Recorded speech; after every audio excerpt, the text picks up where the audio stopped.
Hi hello everyone welcome to our channel. So நம்ம இப்போ வந்து ஓல்டு சோஃபாவை ஸ்க்ராப்பில் எடுப்பாங்க. ஸோ அவங்களுக்கு ஆல்ரெடி காண்டாக்ட் பண்ணியிருந்தோம். நம்ம பர்ச்சேஸ் பண்ணுறவங்களே இவங்க நம்பர் கொடுத்துருந்தாங்க.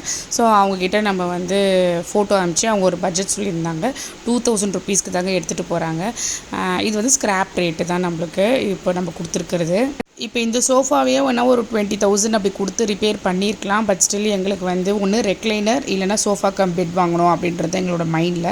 ஸோ அதனால தான் நாங்கள் புது சோஃபாக்கே போயாச்சு.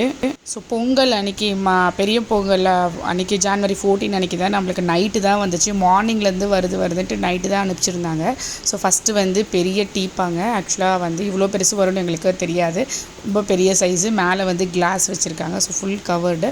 பில்லோ 2 நம்ம எக்ஸ்ட்ரா சொல்லியிருந்தோம். 2 குட்டி குட்டி மோடா அந்த மாதிரி சொல்லியிருந்தோம். மேகா உட்கார்ற பாருங்கள், அது ஒரு 2 சைஸு. ஸோ உள்ள ரெக்லைனர்லாம் நல்லா இருக்கா, உள்ள கவர் போட்டிருக்காங்களா அப்படின்ற மாதிரி ஒரு செக் பண்ணோம். ஜிப் ஓப்பன் பண்ணி. ஏன்னா பழைய சோஃபாவில் அந்த மாதிரி தான் இருந்துச்சு. அதனால் இருக்கான்னு செக் பண்ணோம். அது மாதிரி தான் இருந்துச்சு. ஸோ இனிமேல் சோஃபாவே பார்க்காத மாதிரி நாங்கள் உட்காந்து பார்த்தோம். லைக் குஷன்ஸ்லாம் பயங்கரமாக இருந்துச்சு. சோஃபாவில் உட்காந்துருக்கோம். புஃபியாக இருக்கா மேகா? ஆக்சுவலாக மேகாவுக்கு வந்து இதுதான் புதுசு. இந்த மாதிரி சோஃபா வந்து இறங்குறது பார்க்குறது எல்லாமே.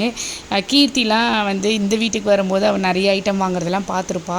ஸோ இப்போ அவள் வந்து ஒரு பயங்கர குஷியாக பார்த்துட்ருக்கா. என்னோடய பிளேஸ் இது தான், என்னோடய சேர் இது தான் அப்படிலாம் சொல்லிட்டு பார்த்துட்ருக்கா. ஆக்சுவலாக அது நம்மளோட பெரிய மெயின் டோர். அதில் வரத்துக்கே ரொம்ப கஷ்டமாக இருந்துச்சு. அப்புறம் சோஃபாவோட லெக்கு வந்து அந்த பிளாஸ்டிக்கில் இருந்துச்சு. ஸோ அதை வந்து கைட்டிட்டு தான் ரிமூவ் பண்ணி எடுத்துகிட்டு வந்தாங்க. அப்புறம் கீழே இங்கே வந்து வச்சு ஃபிக்ஸ் பண்ணிட்டாங்க. ஃபுல்லாக வந்து டேப்பு அந்த டிரான்ஸ்பரண்ட் டேப் மாதிரி போட்டு வச்சுருந்தாங்க. அது எல்லாமே பிரித்தா. மேகா தான் பிரிக்க போகிறேன்னு சொல்லி பிரித்தா. ஆனால் அதுக்கு ரொம்ப லேட் ஆகும்னு சொல்லிவிட்டு அவங்க டேடி அப்புறம் அவங்க இறக்கி வந்தவங்க எல்லாருமே கடகடன்னு பிரிச்சுட்டாங்க. லாஞ்சரில் வந்து நான் வந்து ஹைட்ராலிக் வச்சு ஸ்பேஸ் மாதிரி கேட்டிருந்தேன். ஸோ நல்லா ஒர்க் ஆகுதுன்னு செக் பண்ணி பார்த்தோம். அண்ட் தென் வந்து சோஃபா கம் பெட் மேகா இழுக்கிறா பாருங்கள். ஸோ நம்ம வேணும்போது நல்ல கம்ஃபர்டபுளாக டிவி பார்க்கணும் அப்படின்னு நினைக்கும்போது ஸோ இது இழுத்து வச்சுட்டு பார்க்கலாம் அப்படின்றது. ரெக்லைனர் ஆப்ஷன் நாங்கள் போகலை. என்ன தான் இருந்தாலும் 2 பேர் 2 கார்னருக்கு தான் ரெக்லைனர் வரும்னு சொன்னாங்க. இல்லைனா 5 சீட்டர் வாங்கணும் நாங்கள் அப்படி இப்படின்னு பார்த்துட்டு நாங்கள் வந்து இந்த மாடலுக்கே நாங்கள் சூஸ் பண்ணிட்டோம். ஸோ டீப்பா கொஞ்சம் ஓவர் சைஸாக இருக்குது. ஒரு 2-3 டேஸாக சோஃபா இல்லாததே வீட்டில் வந்து ஏதோ ஒரு பெரிய பொருள் மிஸ் ஆன மாதிரி இருந்துச்சு. ஸோ அங்கே வந்து உட்காந்துட்டு காஃபி குடிக்கும் போது தான் ரொம்ப கம்ஃபர்டபுள். இந்த பில்லோ வந்து நம்மளுக்கு இதுக்கு வராது, எக்ஸ்ட்ரா தான் சொல்லி வாங்கியிருக்கோம். ஏன்னா அந்த பில்லோ வந்து அதுலேயே செட்டிங்கில் இருக்குது. பெட் அந்த மாடல் தான் இப்போ நம்ம வாங்கியிருக்கோம். இதை அப்படியே பார்க்கலாம் எப்படி இருக்குது அப்படின்னு சொல்லிட்டு. ஆக்சுவலாக வந்து இந்த பில்லோ வந்து பார்த்துட்டிங்கன்னா நம்ம எக்ஸ்ட்ரா கேட்டு தான் வாங்கியிருக்கோம். இந்த மாடலுக்கு வந்து பில்லோ வராது. பட் நம்ம பில்லோ வச்சே பழகிட்டதுனால வந்து நம்ம வந்து 2 பில்லோ எக்ஸ்ட்ராவாக வாங்கியிருக்கோம். ஸோ இந்த கன்சோல் வந்து பார்த்துட்டிங்கன்னா வித் ஸ்டோரேஜ் கேட்டிருக்கோம். ஸோ இது நல்ல ஹெவியாகவே நல்லாவே கொடுத்துருக்காங்க. ப்ளஸ் 2 கப் ஹோல்டரோடு இருக்குது. இந்த ஹெட்ஸ்ட்ரெஸ் கூட வந்து பார்த்துட்டிங்கன்னா வந்து நல்லா அட்ஜஸ்டபிள். நம்ம எப்படி வேணுமோ இந்த மாதிரி ஃப்ளெக்சிபிளாக எப்படி வேணாலும் அட்ஜஸ்ட் பண்ணிக்கலாம்.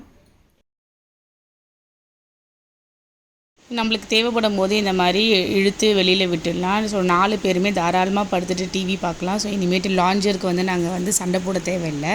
ஸோ எப்போவுமே வந்து லாஞ்சர் சைடில் காலை ஃப்ளெக்சிபிளாக நீட்டிக்கலாம்னு சொல்லிவிட்டு நாங்கள் அந்த இடத்துக்காக இது பண்ணுவோம். இது ஃபுல்லாக வந்து பார்த்திங்கன்னா நாங்கள் கஸ்டமைஸ்டாக தான் வாங்கியிருக்கோம். இந்த மாதிரி சோஃபா கம் பெட் பார்க்கும்போது பார்த்துக்கிட்டிங்கன்னா லாஞ்சர் இருக்காது, இல்லைன்னா இந்த மாதிரி ஹைட்ராலிக் ஸ்டோரேஜ் இருக்காது, டீப்பாக இருக்காது, கன்சோல் இருக்காது. இந்த மாதிரி ஒன்று அந்த ஹெட்ரெஸ்ட் இருக்குது பார்த்திங்களா, அந்த இடத்துல வந்து அட்ஜஸ்டபிள் இது இல்லை. அந்த பில்லோ மாதிரி இருக்கிறது அட்டாச்சு கிடையாது. நாங்கள் வந்து ஒரு சோஃபாலேருந்து ஒன்று பிக் பண்ணோம். எங்களுக்கு இந்த மாதிரி அட்ஜஸ்டபிள் ஹெட்ரெஸ்ட் வேணும்னு சொல்லிட்டு. அப்புறம் இந்த மாதிரி பில்லோ அட்டாச்சாக வேணும், அதில் வந்து டைமண்ட்ஸ் வேணும், அப்புறமேட்டு கன்சோல் கண்டிப்பாக வேணும். அந்த மாதிரி ஒன்றா பார்த்து கஸ்டமைஸ் பண்ணோம். இதோட காஸ்ட் வந்து பார்த்துக்கிட்டிங்கன்னா 53,000 ஆச்சு. 1 இயர் மேனுஃபேக்சரிங் வாரண்ட்டி கொடுத்துருக்காங்க. நம்ம வந்து மேனுஃபேக்சரர்கிட்டே தான் வாங்கியிருக்கோம்.